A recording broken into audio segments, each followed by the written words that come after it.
नमस्कार दोस्तों, मैं हूं ममता तिवारी और आप सभी का स्वागत करती हूं मेरे चैनल ममताज वे में। कैसे हैं आप सब? तो ये बताने के लिए कमेंट बॉक्स में जय माता दी हमेशा की तरह ज़रूर लिखिए। तो चलिए, आज का हमारा वीडियो है कि एक अच्छी भाभी कैसे बने। लेकिन ये वीडियो मैं एक्चुअली बनाई हूँ शादीशुदा नंदों के लिए, उनके नज़र में हम एक अच्छी भाभी कैसे बने। तो इसके लिए मैं आपके साथ 6 टिप्स नियम शेयर करूंगी। तो आप बने रहिए मेरे साथ मेरे चैनल पर। अगर आपको मेरा वीडियो पसंद आता है तो प्लीज़ आप मेरे चैनल को सब्सक्राइब कर दीजिएगा, बेल आइकन को प्रेस कर दीजिएगा, जिससे मेरे वीडियोज़ के नए नोटिफिकेशन आप लोगों के पास सबसे पहले पहुँचे। तो चलिए शुरू करते हैं कि वो 6 टिप्स क्या हैं। तो सबसे पहले मैं आपको बता देती हूँ कि देखिए, भाभी का जो स्थान है, जगह है, वो माँ के बाद भाभी माँ। आपको मालूम ही है, बहुत लोग भाभी माँ भी कहते हैं। तो माँ के बाद भाभीयों का ही जगह है। अगर भाभी उस लायक है, उस तरीके की है, तो भाभी को ऐसा रहना चाहिए कि कभी ननद को माँ की कमी ना खले कि हमारी माँ नहीं है। जिनकी हैं उनके तो कोई बात नहीं, लेकिन जिनकी माँ मान लीजिए कहीं गई हुई हैं या नहीं है, तो भाभीयों को ऐसे रहना चाहिए, ननद के साथ व्यवहार करनी चाहिए कि उसको माँ की कमी उनको एकदम महसूस ना हो। आपको एक माँ बन के रहना है, तो इसीलिए भाभीयों को माँ का जगह दिया गया है।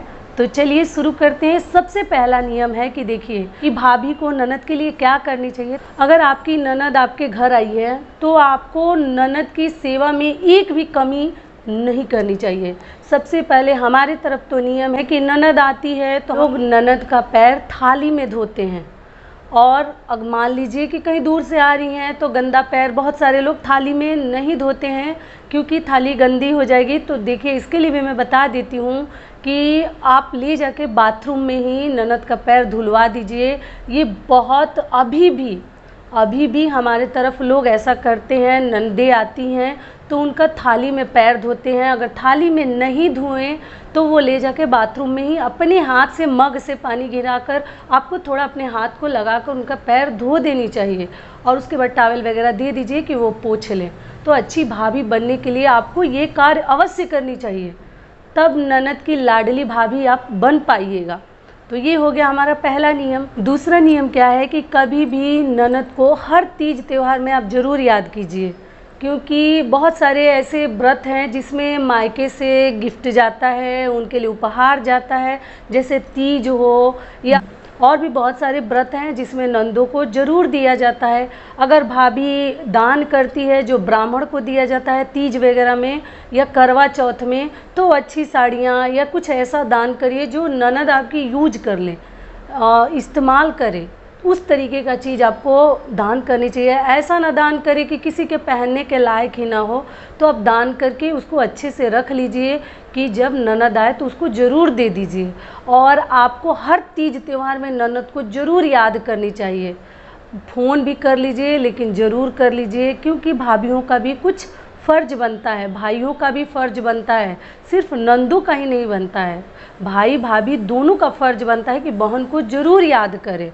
तो ये हो गया हमारा दूसरा नियम। तीसरा नियम क्या है कि देखिए, कभी भी ननद से आप काम मत ढूंढिए, क्योंकि काम अगर ननद की मर्जी है, अगर उनको मन हो रहा है या बहुत ज़्यादा घर में बहुत ज़्यादा काम का प्रेशर है, तो अगर ननद के दिल दिमाग में आए तो कुछ हेल्प कर सकती है। लेकिन अगर ननद गिने चुने दिन के लिए आ रही है, बहुत लंबा रह रही है, तब तो नहीं चलेगा। थोड़ा बहुत हेल्प तो करना ही पड़ेगा, क्योंकि एक भाभी कितना कार्य कर सकती है। तो अच्छी भाभी के लिए ये भी एक नियम है कि ननद से कोई कार्य हमें जल्दी नहीं करवानी चाहिए, क्योंकि जो ननद है वो ब्राह्मण का स्वरूप माना जाता है। ननद को उनको दान दे दिया जाता है, तो इसीलिए उनको बहुत बड़ा उनका स्थान है। तो ननद से आप कभी भी बर्तन ना धुलवाएं, जैसे जूठा वगैरह उनसे न धुलवाएं, क्योंकि ये अच्छा नहीं होता। क्योंकि वो ब्राह्मण का स्वरूप है, और वो ब्राह्मण हमारे घर जूठा धोए तो ये हमारे लिए सही नहीं होता है। तो इसलिए नंदों से जहाँ छोटे मोटे ज़रूरत है वो कार्य वो कर सकती हैं, ऐसे तो नहीं करवानी चाहिए, लेकिन अगर ज़रूरत है तो कर सकते हैं। लेकिन बर्तन वगैरह ननद से आप मत धुलवाइए। तो ये हो गया हमारा तीसरा नियम। चौथा नियम क्या है? चौथा नियम है कि ननद को समय पर आपको खाने पीने के लिए दे देनी चाहिए, उनको बच्चों को दे देनी चाहिए। बच्चों को कभी आप तुम, रे ये सब मत बोलिए, आपको बच्चों को भी आप करके बोलनी चाहिए, आदर के साथ बोलिए, क्योंकि वो हमारे भांजे होते हैं तो उन्हें तुम वगैरह बोलना बिल्कुल शोभा नहीं देता, या नाम रख कर भी आपको नहीं बुलानी चाहिए, आपको बाबू कह के बुलानी चाहिए।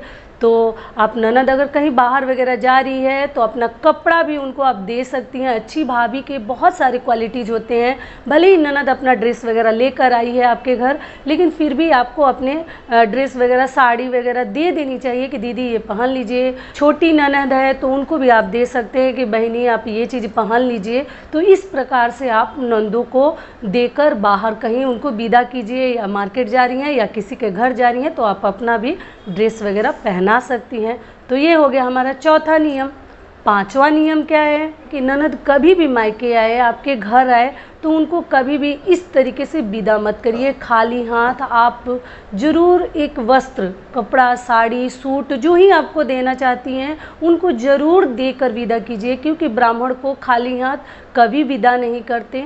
तो आप ज़रूर उनके लिए ड्रेस वगैरह दे दीजिए। अगर बच्चे हैं तो उनके लिए भी आप खरीद के दे सकती, तो साड़ी वगैरह आप ज़रूर दे दीजिए। और उनको खोइछा बिना दिए आप कभी ननद को विदा मत कीजिए।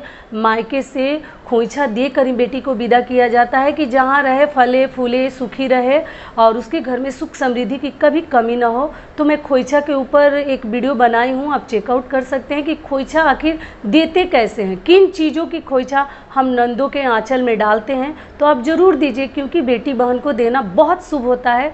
खोइछा देकर ही विदा कीजिए। तो ये हो गया हमारा पांचवा नियम।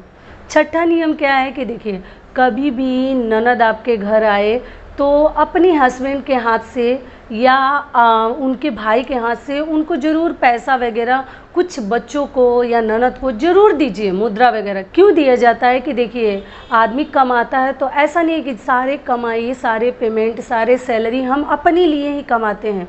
उसमें बहुत सारी चीज़ें हमें दान भी करनी चाहिए। भगवान आपको धन दिए हैं तो ऐसा नहीं दिए हैं कि सारे आप अपने ऊपर ही खर्च कीजिए, किसी को उसमें से दान पुण्य मत कीजिए, क्योंकि धन के 3 गति होते हैं, दान, भोग, नाश।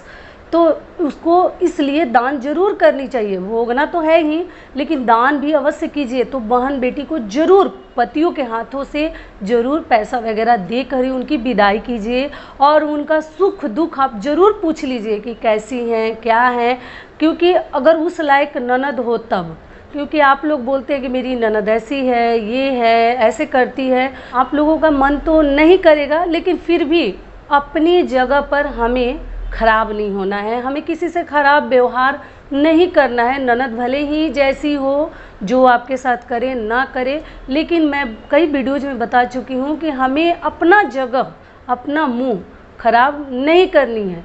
तो यही हमारे कुछ 6 टिप्स थे, नियम थे, जो मैंने आपके साथ शेयर कर दिया कि एक अच्छी भाभी के क्या क्वालिटीज़ होते हैं। यहीं तक का था हमारा वीडियो। आशा करती हूँ, उम्मीद करती हूँ कि इस वीडियो से आप लोगों को, जितनी भी भाभियाँ हैं, उनको ज़रूर लाभ मिलेगा। ननदों के प्रति कभी भी बुरा व्यवहार मत कीजिए। ननद भले ही हमारे साथ जो करे ना करे, लेकिन हमें अपनी जगह पे कभी खराब भाभी नहीं बननी है। फिर मिलती हूँ एक नए वीडियो में, तब तक के लिए नमस्कार। स्वस्थ रहिए, सुरक्षित रहिए और हमेशा ननद भाभी के रिश्ते को प्यार से निभाइए।